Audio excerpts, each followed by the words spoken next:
सरकार सेक्युलर है और आप एक सेक्युलर ध्वज जिसकी हिस्ट्री ये है कि जो उसका सैफरॉन और ग्रीन के बीच में सामंजस्य, ये उसका मैसेज है कि harmony between Islam and Hindu, वो उसका मैसेज है। तो वो आप अपने मंदिर पे कहाँ वो चढ़ा के आप क्या बताना चाह रहे हैं? जहाँ पे सरकारी कंट्रोल में मंदिर है और ब्राह्मण की जो उसका जो वेतन है वो 19 रुपये महीना है, ऐसे भी केसेस हैं। भारत सरकार की जो दृष्टि है वो एक रेवेन्यू को कमाने की दृष्टि से ही वो मंदिर को देखते हैं केवल, और उसमें भी फेल होते हैं। उसमें फेल इसलिए होते हैं क्योंकि उन्हें समझ ही नहीं आता, उन्हें पता ही नहीं। जो सेक्युलर तंत्र है, जो मैं पहले भी बोल रहा था, सेक्युलर तंत्र को मंदिर का महत्व और मंदिर क्या है यही समझ नहीं आता। इसलिए वो उसको देखते हैं कि हाँ ठीक है, कोई पत्थर है, और कोई सेंस ऑफ एस्थेटिक्स नहीं, कोई सेंस ऑफ आर्किटेक्चर नहीं है उनकी। उन्होंने वहाँ पे ऑर्डर दिया कि इसको साफ़ किया जाए। वो साफ़ पता है कैसे किया? सैंड ब्लास्टिंग करके।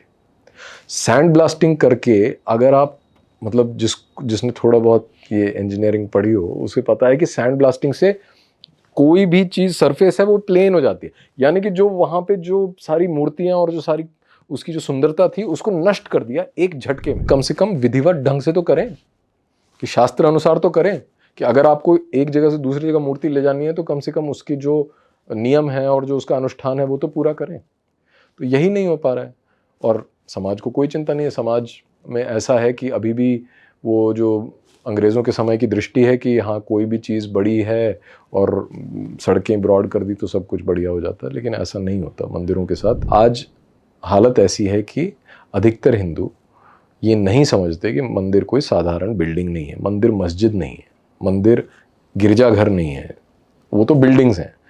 मंदिर का कुछ अलग महत्व है, मंदिर अलग बिल्कुल इनसे हटके है, जो उसकी परिकल्पना ही है वही अलग है। नमस्ते, मैं आशीष धर, अपवर्ड फाउंडेशन का को-फाउंडर हूँ, और आज डू पॉलिटिक्स में फ्री हिंदू टेम्पल्स मूवमेंट के बारे में बात की मैंने।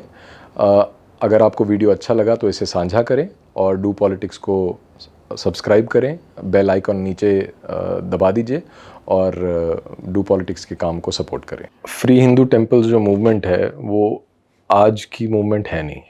आज वो लोकप्रिय अवश्य हुई है कुछ वर्षों से, पर इसका जो आरंभ है वो कई दशक पुराना है, और इसमें बहुत ऐसे लोग हैं जिनके हमने नाम भी नहीं सुने, जिन्होंने इसमें बहुत पायनियरिंग काम किया है।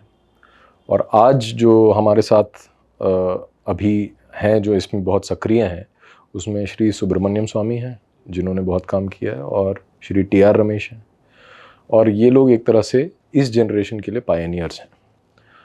और स्वामी दयानंद सरस्वती ने 2012 में जो एक केस दर्ज किया था कोर्ट में, वो भी एक तरह से एक एक वाटरशेड मोमेंट था, जबकि एक बहुत मैसिव पुश मिला एक इतने बड़े जिनकी फॉलोइंग थी और इतने महान सन्यासी जो थे श्री दयानंद सरस्वती, उन्होंने जब इस टेम्पल मूवमेंट को उसमें सपोर्ट अपना दिया, तो उसके बाद लोकप्रियता इस मूवमेंट की बढ़ती रही। तो ये आज का नहीं है, कई दशक 30-40 साल तो कम से कम उससे भी पुराना है। 1925 में लॉ एनैक्ट हुआ था, ब्रिटिश सरकार ने जब किया था, तब से ही लोग संघर्ष कर रहे हैं मंदिरों को फ्री करने के लिए। लेकिन स्वतंत्र भारत में पिछले 40 साल से तो काफ़ी काम चल रहा है। अब वो मीडिया में आने से, और क्योंकि अब वैसी हवा बन गई है, तो अब लोग उसके बारे में बात कर रहे हैं, पर ये बहुत समय से ऐसा चल रहा है। अब इसका जो मूल कारण है मंदिर फ्री करने का, वो ये है कि जो मंदिर है वो देवालय कहा जाता है उसे, और वो जो देवता का आलय है, देवता का घर है। और जब आप मंदिर जाते हैं तो आपका जो मतलब सबसे महत्वपूर्ण कारण मंदिर जाने का ये है कि आप देवता के दर्शन करें, आप देवता की अर्चना करें, और उससे देवता प्रसन्न होकर आपको आपके ऊपर अनुग्रह करें, आपको आशीर्वाद दें, और आपकी जो मनोकामना है वो पूरी हो। तो ये मंदिर का मेन फंक्शन है। पर आज जो है, क्योंकि सेक्युलर तंत्र के अधीन है मंदिर, इस कारण से मंदिर को एक सोशल जस्टिस और ऐसी मूवमेंट्स का एक केंद्र बता दिया गया है, उसके इकोनॉमी को लेके, उसके कैसे इम्पैक्ट होगा, किसके कौन कितना रेवेन्यू जनरेट करेगा कम्युनिटी के लिए, वो सब फैक्टर्स हैं, वो सब चीज़ें हैं कि मंदिर हमेशा भारत में एक ऐसा इंस्टीट्यूशन रहा है जहाँ पे कम्युनिटी को बहुत बेनिफिट हुआ है। पर ये याद रखने वाली बात यह है कि मंदिर का सबसे मुख्य कारण मंदिर जाने का है देवता के दर्शन करना, और मंदिर का होना मतलब देवता को प्रसन्न रखना। ऐसा सोच लीजिए कि जो देवता, जब कोई भी मंदिर है उसके अंदर जो देवता की प्रतिमा है उसे तो हम देवता ही मानते हैं, तो देवता को प्रसन्न रखना इतना कठिन है कि उसके लिए आगम शास्त्रों में बड़े लंबे चौड़े नियम और किस तरह से क्या विधियां दी गई हैं कि किस तरह से उनकी पूजा अर्चना होनी चाहिए। वो इसलिए कि इस तपोबल से जो आप इतनी अर्चना और इतनी पूजा कर रहे हैं उसकी, तो वो वहाँ पे आपके मनुष्य के ह्यूमन अफेयर्स में वो इंटरेस्ट रखता है, तो जाके आप उस एनर्जी को एक्सेस कर सकें। अगर हम यही चीज़ भूल जाते हैं तो फिर मंदिर का होना ना होना एक ही बात हो जाती है कि जब आप यही नहीं मानते कि वो देवालय है, और सेक्युलर तंत्र तो मान ही नहीं सकता कि ये देवालय है, ये कोई हिंदू राष्ट्र तो है नहीं, यहाँ जो संविधान है वो कोई हिंदू धर्म के अनुसार तो नहीं बना। तो जब सेक्युलर तंत्र की मान्यता में ही मंदिर का वो स्थान नहीं है जो धार्मिक दृष्टि से है, तो उन्हें क्या अधिकार बनता है मंदिर के ऊपर कब्जा जमाए रखने का? को मतलब नहीं है। तो ये मूल कारण है, ये जो बेसिक प्रिंसिपल इन प्रिंसिपल जो लड़ाई है वो इस बारे में। हिंदू सोसाइटी ये कहती है कि हमारे मंदिर मुक्त करें, तो सरकार की तरफ से ये तर्क आता है कि हम फ्री करेंगे, उसके बाद आप फिर उसी जाति व्यवस्था वर्ण व्यवस्था पे जाओगे और अंदर फिर वो कॉन्फ्लिक्ट शुरू होगा। तो ये तर्क कितना सही है, और क्या ऐसा होगा अगर मंदिर मुक्त होते हैं तो आगे इस तरीके का कुछ? नहीं, ये कैसे होगा ये एक बहुत बड़ी मिस्ट्री है। ये होगा कैसे? जैसे मंदिर चल रहे हैं वैसे ही चल रहे थे। अब आप किसी भी मंदिर का उदाहरण ले लीजिए जो जिसके ऊपर सरकार ने अपना अधिकार जमा लिया, जैसे कि 80s के दशक में माता वैष्णो देवी मंदिर है, वो पहले कम्युनिटी के पास था, फिर श्राइन बोर्ड कॉन्स्टिट्यूट किया गया और सरकार ने उस मंदिर पे अपना अधिकार जमा लिया। तो क्या पहले वहाँ पे और किसी मतलब किसी भी जाति के लोगों को जाने में कोई रुकावट डाली गई थी? नहीं था ना। तो ये एक तरह से ये एक मिथ्या भाषण है, प्रोपेगेंडा है इस मूवमेंट को वीक करने के लिए। अदरवाइज तो कोई इसका कोई बेसिस नहीं है। अब लोग ये कहेंगे कि हाँ जी पहले ऐसा होता था। देखिए पहले का समय अलग था और उसमें भी कोई ऐसा कोई बड़ी कॉन्स्पिरेसी नहीं है। जब पुराने समय में सांप्रदायिक मंदिर जो थे, जो संप्रदाय थे, वो अपने अपने मंदिरों का संचालन करते थे, और कई बार ऐसा होता था कि दूसरे संप्रदाय के लोग ही, एक संप्रदाय के लोग दूसरे संप्रदाय के मंदिर में नहीं जाते थे। अब आज भी आप लगभग देख लीजिए, मतलब अगर आप वैष्णव हैं और आप प्रैक्टिसिंग वैष्णव हैं और आपका कोई किसी तरह का इंटरैक्शन नहीं रहा असम से, जैसे मान लीजिए आप तमिलनाडु में हैं और आप कभी असम नहीं गए और आप कामाख्या मंदिर हो चले जाते हैं, तो आपको कल्चर शॉक हो जाएगा, क्योंकि इतना अलग है वो, इतना आपने कभी देखा ही नहीं। वो वहाँ पे पशु बलि हो रही है, वहाँ रक्त हर जगह पे, बलि घर में रक्त की जो उसकी गंध है वो ही आपको नॉजिएट कर देती है ना, अगर आपने कभी देखा नहीं। तो ऐसा होता था कि एक संप्रदाय के लोग भी दूसरे संप्रदाय में नहीं जाते थे, और कई जातियों के अपने मंदिर होते थे तो दूसरी जातियां उसमें नहीं जाती थी, क्योंकि उनकी प्रथाएं ऐसी होती थी कि इंटरमिक्सिंग नहीं होती थी। अब एक मॉडर्न समाज में क्या हो गया है कि जो ये विभिन्नताएं हैं, जो ये क्या बोलते हैं, डाइवर्सिटी जो है, ये डाइवर्सिटी एकदम ख़त्म हो गई है, क्योंकि सब कोई एक दूसरे जैसा दिखता है। हर शहर दूसरे शहर जैसे दिखने लगा है। हमारा जो पहनावा है वो भी हमारे संप्रदाय, हमारी जाति, हमारे जो भी बैकग्राउंड है उसके अनुसार नहीं होता, हम सब पैंट शर्ट पहनते हैं। वैसा ही मंदिरों के साथ भी हो गया कि सब किसी भी मंदिर में कोई भी जा सकता है। पहले ऐसा नहीं होता था, क्योंकि बहुत भिन्न था, बहुत अलग अलग मंदिरों में अलग अलग विधियां होती थी, इसलिए लोग जाना भी पसंद नहीं करते थे। तो वो एक बहुत समय से चल रहा था, लेकिन जैसे जैसे समाज बदला तो ऐसी रेस्ट्रिक्शंस अपने आप समाप्त हुई। और केरला में जैसे बताया जाता, तो केरला में रॉयल फैमिली ने ही जो वहाँ के राजा थे, उन्होंने ही ये एक इनिशिएटिव लिया था कि सब जाति के लोग मंदिरों में जाएं, और वो ठीक है, मतलब वो उसमें कोई दिक्कत नहीं है। लेकिन ये जो आज लोग बोल रहे हैं कि ऐसा हो जाएगा, ये केवल मिथ्या भाषण है और कुछ नहीं। ऐसा कुछ नहीं होने वाला। इसका कोई ना इसका कोई प्रूफ है, कोई एविडेंस नहीं है, और उसके बिना किसी मतलब के लोग इस पे इस मूवमेंट को रोकने के लिए ये आलोचना करते हैं इस तरह की। पिछले वर्ष कर्नाटक के मुख्यमंत्री ने ये बात कही कि वो बिल लाएंगे, और उस समय थोड़ी बहुत हवा बनी थी राजनीति में भी कि हाँ फ्री टेम्पल मूवमेंट होगा, कर्नाटक में मुक्त होंगे। तो क्या वो बात आगे बढ़ी है या वहीं फंसी हुई है? और इसके साथ ही कोई और ऐसी राज्य सरकारें हैं जिन्होंने सकारात्मक इस पे अपना वो दिया है? अब वो तो उम्मीद जागी वो इस बात पे निर्भर करता है कि आप किस चीज़ को सकारात्मक बोलें। जैसे कि आप हिमाचल प्रदेश में देख लीजिए, तो हिमाचल प्रदेश में सरकार मंदिर में आई, फिर निकल गई, फिर आई, फिर निकल गई। मतलब ये कुछ छिपन छिपाई वाली गेम चल रही है उधर। वैसे ही कर्नाटका में इलेक्शन आता है तो उससे पहले बोल देंगे कि नहीं, हम मंदिरों को मुक्त कर देंगे सरकारी नियंत्रण से। उसके बाद जब आपकी सरकार बन जाती है तो आप वापस मंदिरों में कब्जा जमाए बैठे रहते हो। तो ये जो मेरे मतलब जो मुझे समझ आता है वो ये है कि जो सरकार है या जो पॉलिटिकल पार्टीज़ हैं वो इस मुद्दे पे राजनीति चलाना चाहते हैं ताकि वो इसको, जिसे अंग्रेजी में कहते हैं ना, मिल्क करना चाहते हैं कि जितना इसका वो लाभ उठा सकें अपने इलेक्शन कैंपेन्स में उतना वो उठाना चाहते हैं। और उनकी स्ट्रैटेजी मुझे जो दिखाई देती है वो ये है कि इसको जितना खींच सको, च्युइंगम की तरह खींचते रहो और मैक्सिमाइज करो इसका जो बेनिफिट मिलता है, क्योंकि लोग इससे इमोशनली जुड़ रहे हैं इस मुद्दे से नेचुरली। और जब इलेक्शन से पहले कोई ये बोलता है कि हम मंदिरों को मुक्त कर देंगे तो उनको वोट मिलने की संभावना बढ़ जाती है। और उसी के चलते हर राज्य सरकार में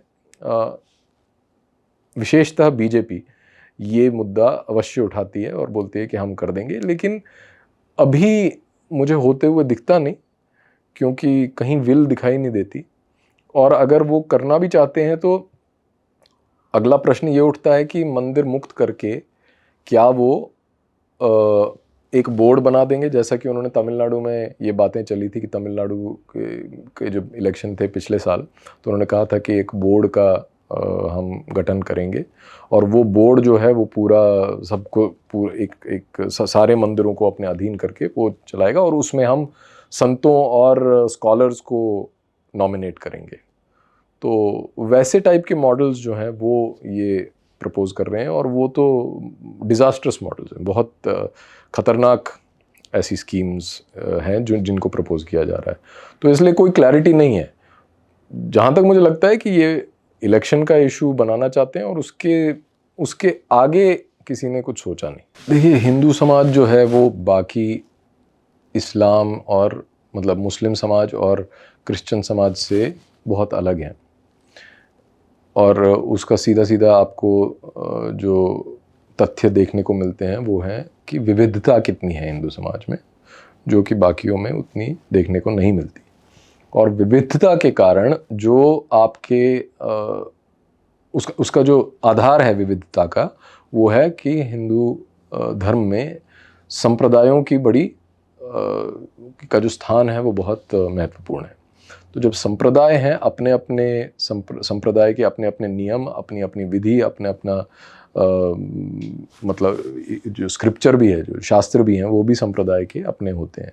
और संप्रदाय केवल शैव, वैष्णव और शाक्त नहीं, उनके अंदर भी कितने सारे ऐसे बटे हुए हैं और सब डिविजन्स हैं अलग अलग संप्रदाय। जैसे शाक्तों में काली कुल है, श्री कुल है, ये इनफॉर्मल डिविजन्स हैं, लेकिन हैं, ये बहुत आवश्यक है इनका संज्ञान लेना।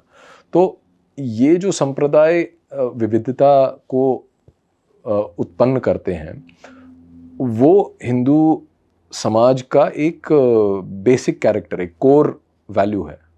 और जब आप एक बोर्ड बनाने की बात करते हैं कि जहाँ पे आप अलग अलग संप्रदायों से मान लीजिए रिप्रेजेंटेशन रख भी देंगे, तो फंडामेंटली उसमें प्रॉब्लम है कि एक शैव जो प्रतिनिधि शैवों का है वो वैष्णवों के मंदिरों में क्या होगा और किस तरह चलेगा उसे अधिकार ही नहीं है बोलने का। तो क्योंकि जो आजकल जो हिंदू समाज है वो इतना ज़्यादा डेमोक्रेसी और इससे इन्फ्लुएंस्ड है कि हर चीज़ को वो डेमोक्रेटिक करना चाहता है, पर मंदिरों का संचालन डेमोक्रेटिक नहीं होता। मंदिरों का संचालन जो है वो शास्त्र सम्मत ही होगा। और शास्त्र सम्मत होने का मतलब है कि वहाँ पे किसी भी का भी वोट नहीं चलेगा, वहाँ जो शास्त्र में लिखा है वही चलेगा। तो शास्त्रों के अनुसार मंदिर का संचालन हो, इसीलिए संप्रदाय बनाए गए। तो इसलिए जो मंदिर की ओनरशिप है वो संप्रदाय को जानी चाहिए। ये नहीं कि आपने एक होमोजेनस सा बोर्ड कर दिया और उसमें आपने अपने ही प्रतिनिधि, सरकार के ही चुनिंदा जो लोग हैं उनको बिठा दिया ताकि वो सरकार का ही करें। ऐसा हमें देखने को मिलता है ना कई जगह। तो वो बहुत डेंजरस हो जाता है, क्योंकि उससे आप जो हिंदू धर्म की जो बेसिक वैल्यू है, बेसिक स्ट्रक्चर है, उसी को आप डिस्ट्रॉय कर देंगे। अब जो आपने शुरू में जो प्रश्न पूछा था, शायद मैंने उसका उत्तर दिया नहीं था उस समय, कि जो मंदिर के ऊपर ये जो तिरंगा हाँ, तिरंगा लहराना कैसे हो सकता है, ये आप बताइए। मतलब अगर आप मंदिर को देवालय आप मानते हैं, तो जो मंदिर के हर उसकी जो क्या बोलते हैं उसको, जो उसका आर्किटेक्चर है, उसकी हर छोटी चीज़ में कुछ ना कुछ अर्थ है उसका, है ना। तो वो जो वास्तु पुरुष है मंदिर में, वो उसकी वो बॉडी है। ऊपर से भी देखें, अगर प्लान देखें या एलिवेशन, दोनों तरह से आप ऊपर टॉप व्यू देखें तो जो वास्तु पुरुष है वो लेटा हुआ है, और जो उसकी नाभि है वो गर्भगृह है। और जब वो वर्टिकल है तो जो उसका सर है वो ऊपर है, और जिस तरह एक पुरुष खड़ा रहता है उस तरह है। जो पुरुष सूक्त का पुरुष है वही पुरुष मंदिर को भी माना जाता है। तो उसमें जो ध्वज है, ध्वज का जो अर्थ है वो ये है कि जब आप ध्वज फहराते हैं तो वो धर्म ध्वज होता है। और वो जो डिवोटी है, जो भक्त है, जो मंदिर आता है, वो ये देखता है, ध्वज की तरफ देखे, ध्वज ऊंचा है, ध्वज की तरफ देखता है तो वो कहता है कि धर्म को अपहोल्ड करना वो मेरा विल है। और वो मैं उस ध्वज को जब वो ध्वज फहराते हैं तो उसका मतलब है कि ये एक संकल्प है कि हम धर्म का जो ध्वज है वो ऊंचा रखेंगे, यानी कि मैं धर्म का पालन करूंगा। ये उसका एक अर्थ है ध्वज का। जब आपकी सरकार सेक्युलर है और आप एक सेक्युलर ध्वज, जिसकी हिस्ट्री ये है कि जो उसका सैफरॉन और ग्रीन के बीच में सामंजस्य, ये उसका मैसेज है कि harmony between Islam and Hindu, वो उसका मैसेज है। तो वो आप अपने मंदिर पे कहाँ वो चढ़ा के आप क्या बताना चाह रहे हैं? तो ये एक सैद्धांतिक रूप से ही ये बिल्कुल गलत है। लेकिन क्योंकि हिंदू समाज एक तो मंदिर ही नहीं समझता, और ये भी नहीं समझता कि सेक्युलरवाद क्या है, और इन दोनों के बीच में इतना बड़ा जो एक गैप है वो तो कभी ब्रिज हो ही नहीं सकता। लेकिन क्योंकि कोई सोचता नहीं तो सब कुछ चल जाता है कि हाँ जी चला दो। लेकिन ये तो बिल्कुल गलत है ना, कि आप मंदिरों के ऊपर कैसे आप सेक्युलर ध्वज फहरा रहे हैं और कोई कुछ नहीं बोल रहा। तो ये हालत है उसकी। तो कहने का मतलब ये है कि जो मंदिर का हर एक पार्ट है, हर एक भाग है, उसके आर्किटेक्चर के हर एक चीज़ का अपना महत्व, अपना अर्थ है, और उसके साथ हम छेड़खानी नहीं कर सकते। और कोई भी बोर्ड, कोई भी इस तरह का जो मॉडर्न इंस्टीट्यूशन जो बना के आप उसको मैनेज करना चाहें तो वो हिंदू धर्म के लिए बहुत हानिकारक होगा। अगर उनका पैसा सेक्युलर चीज़ों में ही जाना है, मंदिर के काम आना ही नहीं है, तो फिर वो दान देना ही छोड़ देंगे। मतलब पैसा, वो फूल चढ़ाएंगे, फल चढ़ाएंगे, अपनी श्रद्धा अनुसार प्रसाद चढ़ाएंगे। तो क्या ये सही अप्रोच होगी? क्योंकि अल्टीमेटली इससे नुकसान तो मंदिर का होगा, बट उनका टारगेट मंदिर नहीं है। वो तो ये करना चाह रहे हैं कि आप मुक्त नहीं करोगे, हमारे लोगों के काम आ नहीं रहा पैसा।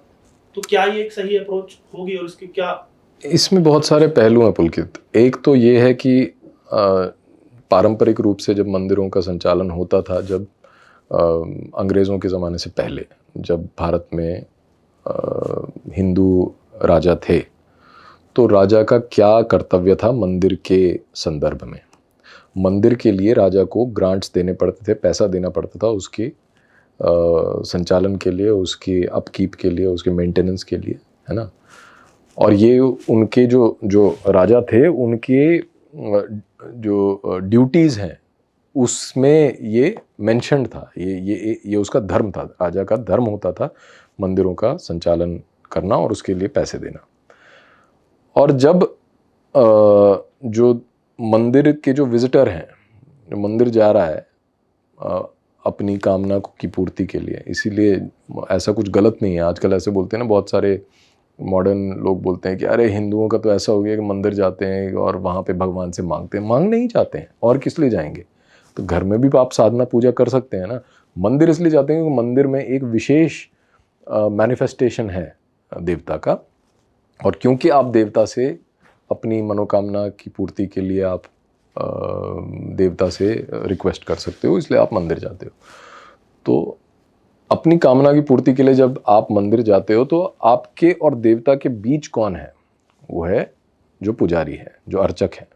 तो अर्चक का बहुत रोल जो है वो बहुत ही मतलब क्या कहें उसको, इंडिस्पेंसेबल था, कि आप उसको हटा नहीं सकते बीच में, क्योंकि आपको टेक्निकलिटी नहीं पता है पूजा की। पूजा की विधि जो है वो बहुत कॉम्प्लेक्स है, बहुत लंबी है, बहुत उसको करने का तरीका है।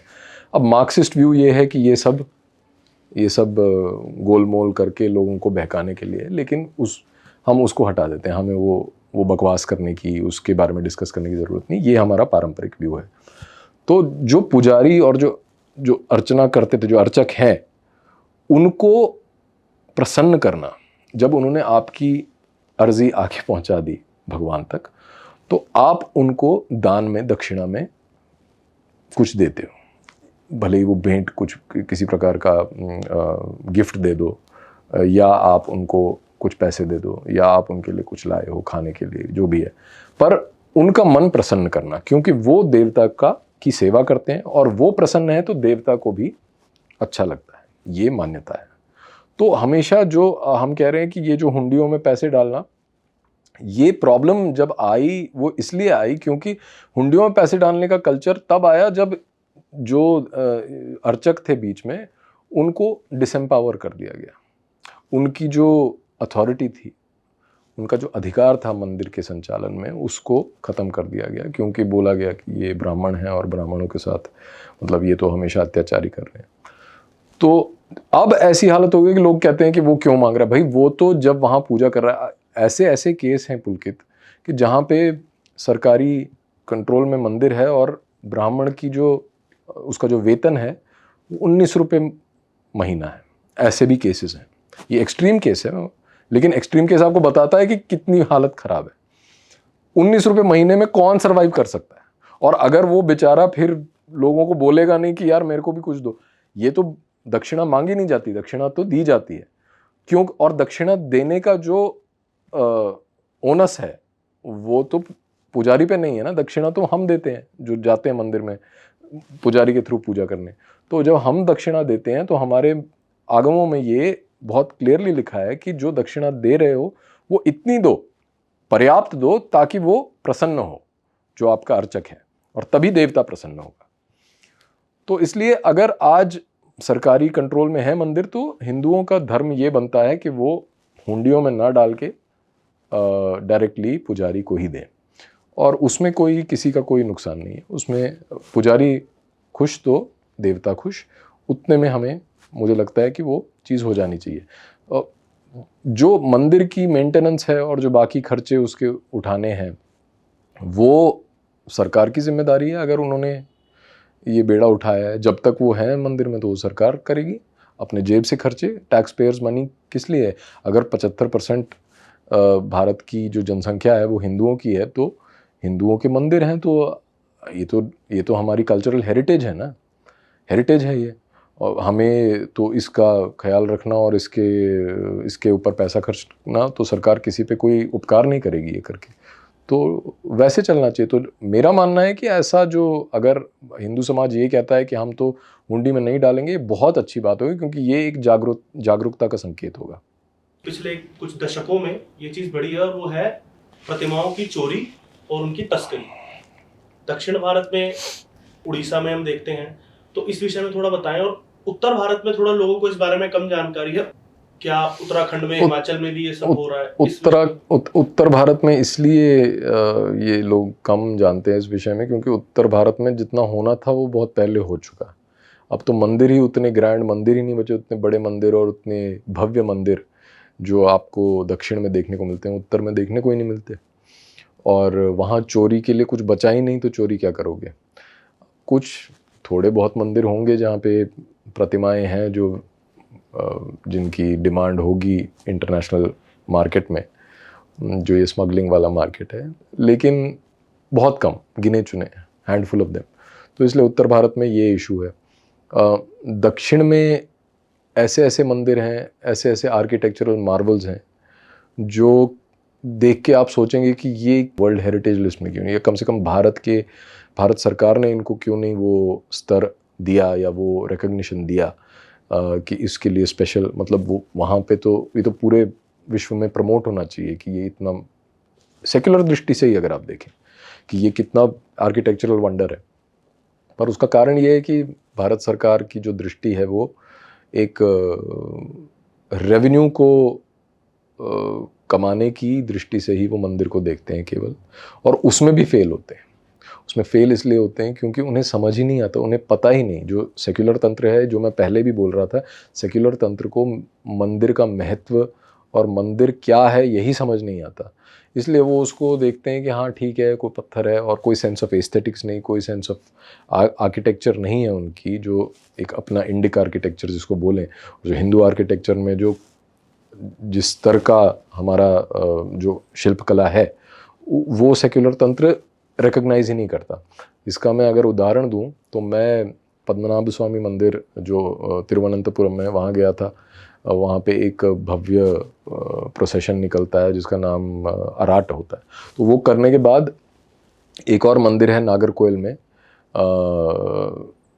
आदि केशवन पेरुमल मंदिर, जो जो कन्याकुमारी डिस्ट्रिक्ट है वहाँ है। तो वहाँ जाके वो मंदिर भी पद्मनाभ स्वामी मंदिर जैसा ही है। वहाँ पे भी जो विष्णु है वो शयन उसमें अवस्था में है और बहुत बड़ा मंदिर है। पर उन्होंने वहाँ पे मंदिर, क्योंकि मंदिर तो सरकार के अंडर है, तो उन्होंने वहाँ पे जो दीवारें हैं ना और जो कॉलम्स हैं, तो कॉलम्स में वो किया हुआ पूरा जो कार्विंग्स है, इतनी इंट्रिकेट कार्विंग्स होती हैं, उसमें थोड़ी मैल जम जाती है। तो जो वहाँ के एग्जीक्यूटिव ऑफिसर थे, सरकारी ऑफिसर, उन्होंने वहाँ पे ऑर्डर दिया कि इसको साफ़ किया जाए। वो साफ़ पता है कैसे किया? सैंड ब्लास्टिंग करके। सैंड ब्लास्टिंग करके, अगर आप मतलब जिसने थोड़ा बहुत ये इंजीनियरिंग पढ़ी हो उसे पता है कि सैंड ब्लास्टिंग से कोई भी चीज़ सरफेस है वो प्लेन हो जाती है। यानी कि जो वहाँ पे जो सारी मूर्तियाँ और जो सारी उसकी जो सुंदरता थी उसको नष्ट कर दिया एक झटके में, वो सैंड ब्लास्टिंग करके। और ये क्या था? ये एक अच्छे भाव से कर रहे थे कि साफ कर रहे हैं। तो ये हालत है, कोई पूछने वाला नहीं है। और ये करने के बाद किसी का कोई ऐसा कुछ नहीं हुआ कि कोई सस्पेंड हुआ या इसके ऊपर कोई एक्शन हुआ, कुछ भी नहीं। तो ये तो हालत है हिंदू मंदिरों की। तो चोरियां होना और वो तो स्वाभाविक है, क्योंकि किसी को कोई चिंता नहीं है। समाज को ही ब्रॉडली देखा जाए तो समाज को ही चिंता नहीं है। और इसीलिए मतलब, हालांकि ये जो टेक है ये थोड़ा मतलब कंट्रोवर्शियल भी हो जाता है। मुझे नहीं पता कि आपकी चैनल का इसके बारे में क्या ये रहा है व्यू। पर जैसे काशी में जो मंदिर थे, काशी में जब विस्तारीकरण हुआ काशी विश्वनाथ कॉरिडोर में, तो सामने सामने वीडियो एविडेंस के साथ ये सीधा सीधा सिद्ध हो जाता है कि मंदिरों को तोड़ा गया, प्रतिमाओं को और मूर्तियों को डस्टबिन में फेंक दिया गया। उसके बाद जब शोर मचा तो हाँ, उन्होंने कहा कि हमने ये संभाल के रख दिया, उठाया, वो डैमेज कंट्रोल करने की कोशिश की, लेकिन मंदिरों को तोड़ा गया, इसमें कोई डिनाई नहीं कर सकता। आपकी जो वहाँ पे अक्षय वट था वो गिराया गया। तो ये सब आपके सामने है, ये मेरी कोई क्लेम नहीं है, ये फैक्चुअल है। लेकिन उसका भी जो अप्रोच है विस्तारीकरण का, वो भी सेक्युलर है कि किस तरह रेवेन्यू को मैक्सिमाइज किया जाए। उसमें भी कोई दिक्कत नहीं है, लेकिन कम से कम विधिवत ढंग से तो करें, कि शास्त्र अनुसार तो करें, कि अगर आपको एक जगह से दूसरी जगह मूर्ति ले जानी है तो कम से कम उसकी जो नियम है और जो उसका अनुष्ठान है वो तो पूरा करें। तो यही नहीं हो पा रहा है। और समाज को कोई चिंता नहीं है। समाज में ऐसा है कि अभी भी वो जो अंग्रेज़ों के समय की दृष्टि है कि हाँ, कोई भी चीज़ बड़ी है और सड़कें ब्रॉड कर दी तो सब कुछ बढ़िया हो जाता है, लेकिन ऐसा नहीं होता। मंदिरों के साथ आपको बहुत ध्यान से और आपको बहुत सोच समझ के फूक फूक के कदम रखना पड़ेगा, क्योंकि मंदिर कोई साधारण बिल्डिंग नहीं है। क्या अब हिंदू समाज को या आप जैसे लोग जो इस आंदोलन में है, फ्री टेम्पल मूवमेंट में है, क्या इसकी थोड़ी रणनीति बदलना एक और रास्ता हो सकता है? जैसे कि अभी हम देखते हैं कि एक तरीके से अल्पसंख्यक तुष्टीकरण, तृप्तिकरण हो ही रहा है। तो क्या फिर ये अप्रोच अपनाई जाएगी, ठीक है आपने इतने वर्ष ले लिए हैं, आपको मुक्त तो करने नहीं है मंदिर, तो आप बाकी जो पूजा स्थल हैं और पंथों के, आप उनको भी उसी श्रेणी में लाइए। क्या इस चीज से दबाव पड़ेगा? क्या इससे वो लोग ध्यान देंगे इस चीज पर? अब ये कहना तो असंभव ही है कि वो ध्यान देंगे या नहीं, लेकिन फंडामेंटली ये अप्रोच गलत होगा ना, क्योंकि आपकी एक्स डिमांड है वो पूरी नहीं हो रही, तो आप कह रहे हैं कि दूसरे को भी आप, जैसे ये सेम जो आर्ग्यूमेंट है ये यूनिफॉर्म सिविल कोड को लेके भी आता है। यूनिफॉर्म सिविल कोड में यही तो कह रहे हैं ना आप कि हमें तो अपने धर्म अनुसार जीने नहीं दे रहे, क्योंकि आपने हिंदू कोड बिल में तो सब कुछ ख़त्म कर दिया, तो अब इनका भी करो। ये लूजर्स आर्ग्यूमेंट है।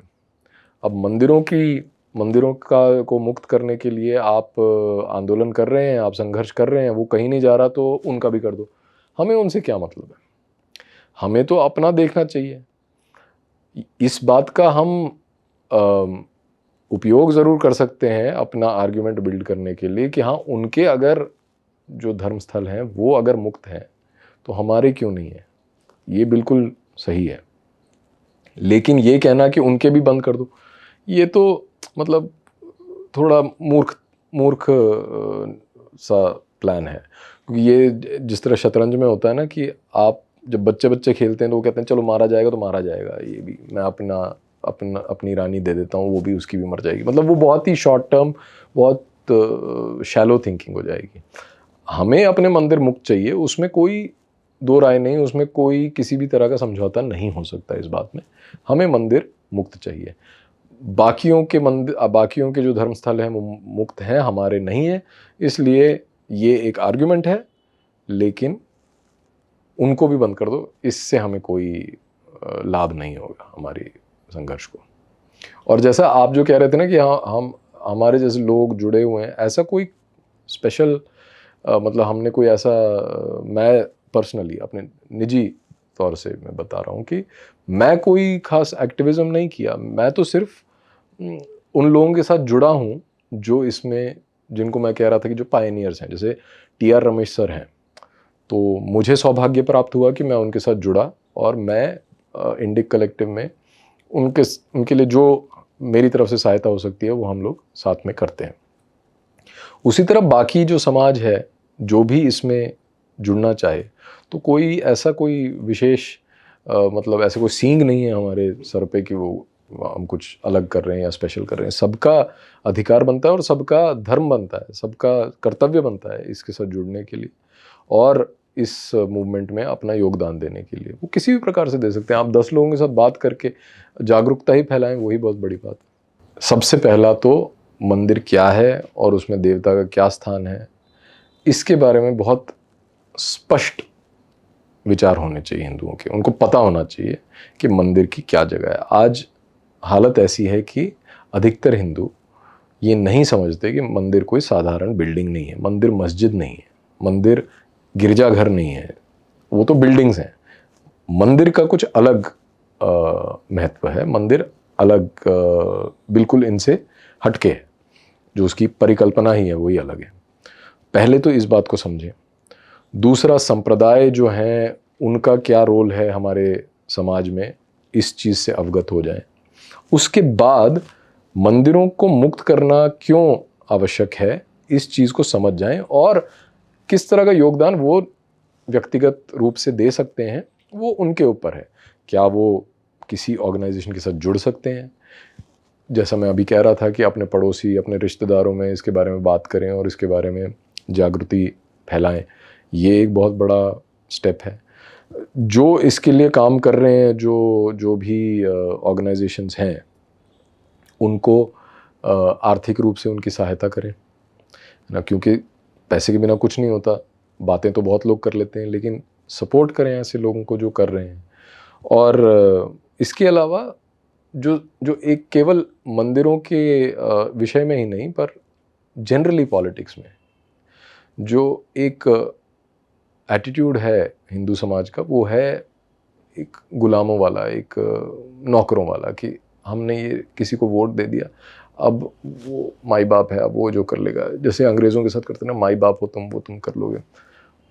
इस रोल का रिवर्सल होना चाहिए कि हम टास्क मास्टर की तरह, हम किसी का निरादर नहीं कर रहे, हमको ये नहीं बोल रहे कि कोई नेता है तो उसकी मंशा ठीक नहीं है, लेकिन हमने वोट दिया है तो ये एक तरह से हमने अपना जैसे दुकान में जाते हैं तो आपने कुछ पैसा दिया तो आपको वापस चीज़ मिलनी चाहिए कि नहीं जो आप खरीदने गए। आपने वोट दिया, जो आपकी डिमांड्स हैं वो पूरी होनी चाहिए कि नहीं होनी चाहिए। मैं तो कहता हूँ आप मंदिर में जाते हैं, आप मंदिर में देवता की पूजा अर्चना करते हैं और उनसे कुछ मांगते हैं और वो पूरी नहीं होती तो आप मन में बोलते हैं ना भगवान से यार कि क्यों नहीं यार, मतलब ये तो भगवान के साथ ऐसा है। तो नेता तो कुछ भी नहीं है। तो ये जो रोल है ये रिवर्स हो जाना चाहिए कि आप जिस लिए आपसे वोट मांगा गया उस एजेंडा की पूर्ति वो सबसे पहले सर्वप्रथम वो आपके दिमाग में होना चाहिए और वो पूरा करवाएं काम कलेक्टिवली सामाजिक स्तर पे।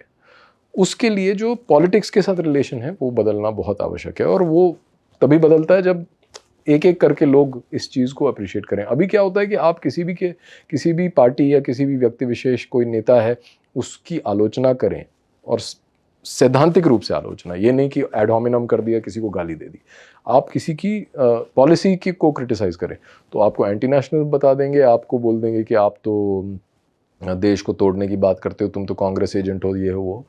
तो ये मतलब ये इस बात का संकेत है कि हिंदू समाज में राजनीति करने का, जो आपकी तो चैनल का ही नाम है do politics, so I feel कि हिंदू समाज does not know how to do politics properly, क्योंकि इतने साल की जो मतलब हम स्वाधीन नहीं थे, अब हो गए हैं, तो it is never too late to learn और it may get too late.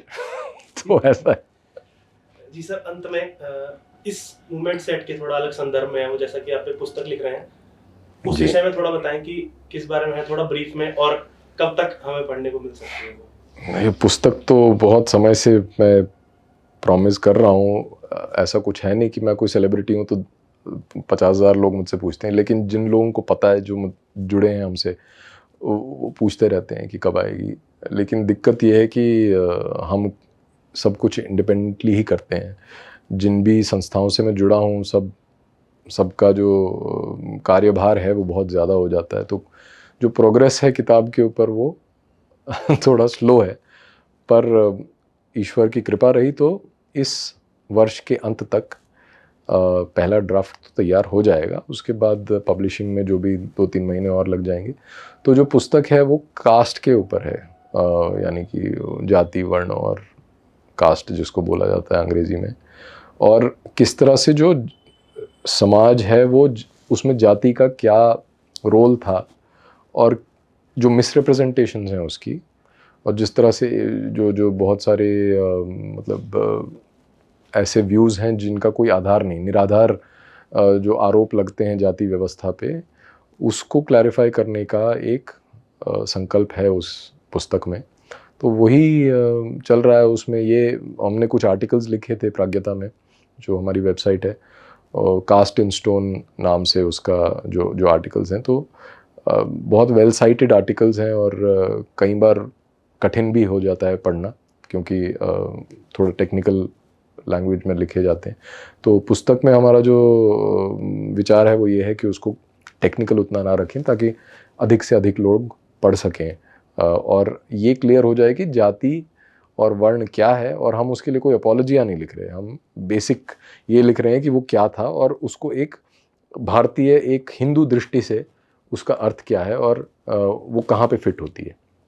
क्योंकि ये चीज़ क्लियर अगर हो जाए तो बहुत सारे जो मिसकंसेप्शंस हैं इवन मंदिरों के संचालन के विषय में, ये सब भी क्लियर हो जाते हैं। तो हमें लगता है कि वो एक महत्वपूर्ण, मतलब एक वैक्यूम है जो फिल होना चाहिए, तो इसलिए वो पुस्तक, नहीं तो मतलब ऐसा कोई मैं लेखक अपने आप को नहीं मानता।